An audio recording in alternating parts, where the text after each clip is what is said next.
La última palabra de Naima. La casa grande olía a cera de abejas y a mentiras. Las paredes blancas, lavadas todos los sábados por la criada Joana, se tragaban como si fueran polvo los suspiros de las negras. Pero era en las dependencias de los esclavos, donde el olor a tierra mojada y a sudor se mezclaba con el aliento caliente de los cuerpos acurrucados, donde vivía la verdad. Y Naima lo llevaba en la punta de la lengua, a pesar de que la señora le había ordenado cortarlo. Ni una palabra de tu tierra aquí, he oído. La voz de doña Eulalia era fina como una navaja, pero cortaba igual de bien. Aquí hablas el portugués del rey, o cállate. Naima se tragó el sí, señorita, junto con el resto del orgullo que aún le quedaba. Hacía 3 lunas que la habían arrancado del barco de esclavos y, desde entonces, cada sílaba en su lengua era un crimen. Pero por la noche, cuando el sueño de los blancos era tan pesado como el plomo, susurraba a los demás, Nzambi, madre, libertad, palabras que la señora no podía robar. Hasta que llegó el día en que el capataz arrastró a su hijo, Cambú, de 7 años, al cepo. El niño había roto un plato de vajilla india y el castigo fue el azote. Naima vio la sangre correr por su espalda antes de que saliera el primer grito. Entonces algo dentro de ella se rompió como una ramita seca. Bana Wangu, gritó arrojándose sobre el capataz. El mundo se detuvo. La señora, que miraba desde el balcón con su abanico de marfil, lo dejó caer. Los otros esclavos bajaron la cabeza, pero sus ojos brillaban como brasas. Porque Mbana Wangu no era portuguesa. No era nada que los blancos pudieran entender. Era mi hijo en el idioma que mi señora había prohibido, el idioma que ella creía haber enterrado. ¿Qué dijiste, niña traviesa? La voz de doña Eulalia temblaba, no de ira, sino de algo peor, miedo. Naima no respondió. No era necesario. La palabra ya había hecho su trabajo. Había rasgado el velo que cubría la verdad, que por más azotes que le dieran, por más idiomas que prohibieran, su memoria era más fuerte que las cadenas. Y ahora, todos en los barrios de esclavos lo sabían. Incluso la señora.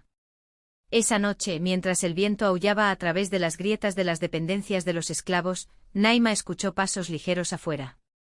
Era Cambú vendado por las otras mujeres, que llevaba un puñado de tierra roja escondido en el bolsillo. Madre, susurró en portugués, porque aún no había aprendido todas las palabras de la resistencia. No nos silenciarán. Y Naima sonrió porque algunas cosas no necesitaban lenguaje para decirse. La tierra roja fluía entre los dedos de Naima como sangre seca, cálida a pesar de la fría noche. Lo presionó contra su propia frente, luego contra la de Cambú, marcándolas con el mismo signo que los mayores usaban para invocar a los antepasados. El chico no tembló.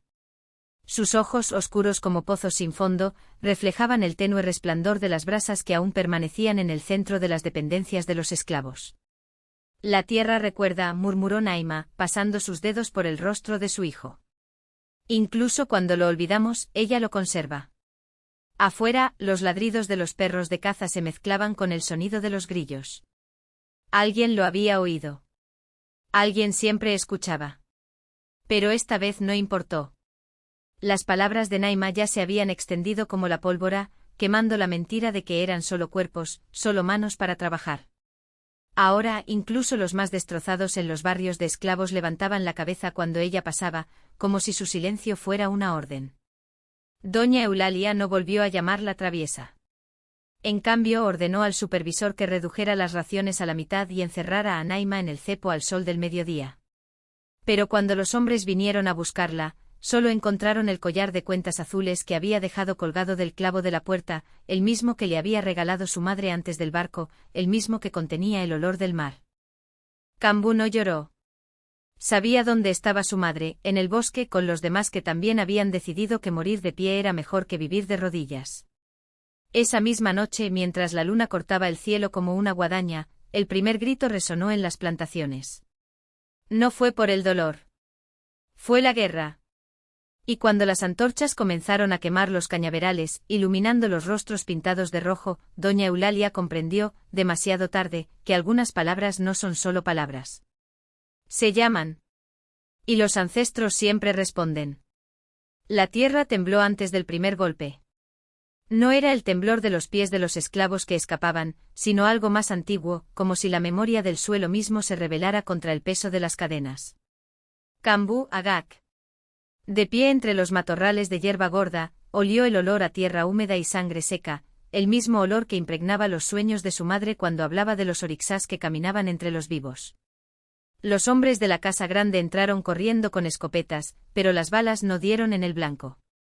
Solo sombras que se movían más rápido que el viento, cuerpos pintados con achiote y carbón, rostros que ya no eran rostros sino máscaras de madera talladas con dientes de jaguar.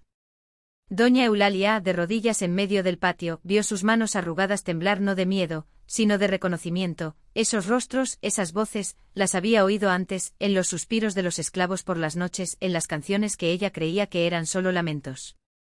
El fuego se propagó como un animal vivo. Los cañaverales ardían en líneas rectas, como si alguien hubiera trazado con un cuchillo el camino de la venganza. Las campanas de la capilla sonaron solas, sin que nadie las hiciera sonar, y el sonido se mezcló con los gritos de los capataces que, uno a uno, fueron arrastrados hacia el monte. No había machetes ni látigos en las manos de quienes los portaban, solo cuerdas hechas de liana, tan fuertes como el odio que las tejía. Kambu no necesitaba seguir a los demás. Él conocía el camino.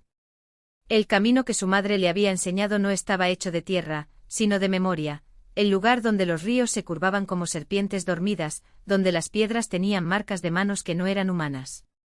Allí, a la luz de la luna, estaban reunidos, los que habían saltado de los barcos, los que habían muerto en los cuarteles de los esclavos, los que se habían vuelto hacia el viento para evitar ser capturados. Y en el centro, con su collar de cuentas azules brillando como si fuera de agua, estaba Naima. Ella no sonrió cuando lo vio. Ella simplemente extendió la mano y Kambu sintió el frío de sus dedos como si tocaran el fondo del mar. Te tomaste tu tiempo, dijo, pero no había ningún reproche en su voz, solo el peso de siglos esperando este momento. A su alrededor, los demás se movían en silencio.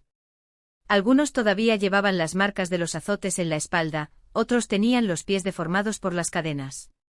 Pero ninguno de ellos cojeaba ahora. Y cuando el primer rayo de sol atravesó el cielo, no fue el sol lo que los iluminó, sino el fuego que ellos mismos habían encendido, una llama que no quemó la piel, sino los vínculos que aún los unían al mundo de los vivos. Doña Eulalia fue encontrada de madrugada, sentada en el porche de la mansión, con los ojos abiertos y la boca llena de tierra. Dijeron que murió de miedo, pero los esclavos que quedaron, los que no tuvieron el coraje de seguirla, sabían la verdad. La habían invitado a probar la misma tierra que sus antepasados habían envenenado. Y la tierra finalmente había pasado factura. Cuando llegaron los soldados, una semana después, no había más barrios de esclavos, ni campos de caña de azúcar, ni rastros de revuelta. Solo cenizas y en medio de ellas un collar de cuentas azules intacto. Algunos decían que se lo llevó el viento. Otros juraban haber visto, la noche anterior, a una mujer alta, con el cabello trenzado como serpientes, caminando hacia el mar, seguida por una procesión de sombras que no hacía ruido. Y en las noches siguientes, cuando la luna cortaba el cielo como una hoz, quienes prestaban atención escuchaban, provenientes de los bosques, el sonido de tambores que no eran tocados por manos humanas. No fueron llamados. Eran respuestas. La primera vez que el sonido llegó al pueblo de caballeros fue un viernes, cuando el aire todavía olía a tierra mojada después de la lluvia de la tarde. Los esclavos restantes, aquellos que no tuvieron el coraje de seguirlos, se quedaron quietos, con los ojos muy abiertos y las manos temblorosas sobre los instrumentos de su trabajo. Sabían lo que eso significaba. Los blancos, sin embargo, se rieron, pensando que era algún truco de los vientos o el eco de una fiesta lejana. Hasta que a la mañana siguiente el capataz Ambrosio fue encontrado de rodillas en medio del patio, con los ojos en blanco y la boca llena de tierra, como si hubiera intentado comerse la tierra. No había marcas de lucha ni sangre, solo una fina capa de polvo blanco esparcida sobre su ropa, como ceniza de hueso. Llamaron al sacerdote. Dijo misas, roció agua bendita, pero por la noche, cuando encendió las velas del altar, vio que las llamas ardían de color azul.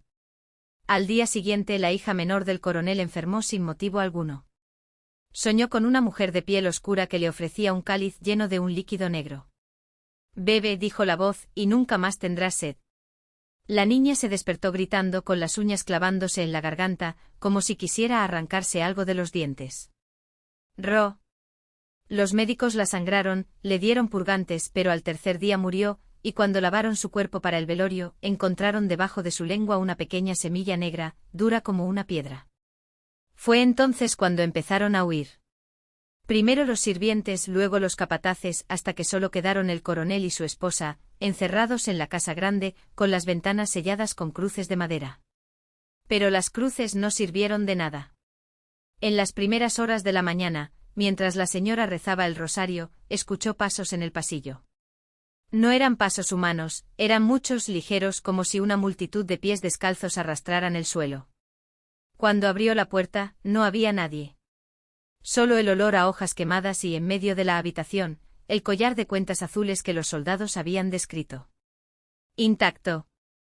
Colgando en el aire, como si una mano invisible se lo ofreciera. Ella lo tocó. En el momento en que sus dedos rozaron las cuentas, sintió que el suelo desaparecía. No fue una caída, fue como si el mundo entero se desplegara bajo sus pies, revelando capas y capas de tierra, de raíces, de huesos. Luego vio las viviendas de los esclavos ardiendo no una, sino 1000 veces, en ciclos que se repetían como las mareas. Vio los cuerpos colgados, los látigos, los niños arrancados de los brazos de sus madres. Y en medio de todo ella, la mujer alta con las trenzas serpenteantes, observando. No con odio. Con una paciencia antigua, como quien espera siglos para un ajuste de cuentas. Cuando el coronel encontró a su esposa, ella estaba tirada en el suelo, con los ojos abiertos y la boca entreabierta. No respiraba, pero su pecho seguía moviéndose, como si algo dentro de ella intentara salir. Él gritó o la sacudió hasta que notó las marcas, finas líneas oscuras dibujadas en su piel como venas de tinta, recorriendo sus brazos, su cuello, hasta desaparecer debajo de su vestido. Eran caminos. Mapas. Esa noche el coronel prendió fuego a la casa grande. No por coraje, sino porque no había nada que perder. Mientras las llamas devoraban las paredes, vio, más allá del fuego, siluetas. No eran sombras, eran personas. Decenas, centenares, todos cogidos de la mano, inmóviles, esperando. Y en medio de ellos, ella, con el collar azul brillando como una luna en su pecho. El coronel intentó correr, pero sus piernas no le obedecieron. Sintió que la tierra temblaba y luego cedía, como si fuera a abrirse para tragárselo. Y así fue. Cuando salió el sol, ya no había mansión, ni coronel, ni vestigios de que alguna vez hubo allí una granja. Solo cenizas y en medio de ellas, huellas que conducían hacia el mar. Huellas descalzas. Montón de. Los tambores dejaron de sonar. Pero en las noches de luna llena, cuando el viento viene del este, algunos juran oír, proveniente de las aguas, un canto bajo, en un idioma que nadie más habla. No es arrepentimiento. Es una invitación. Y la tierra finalmente descansa.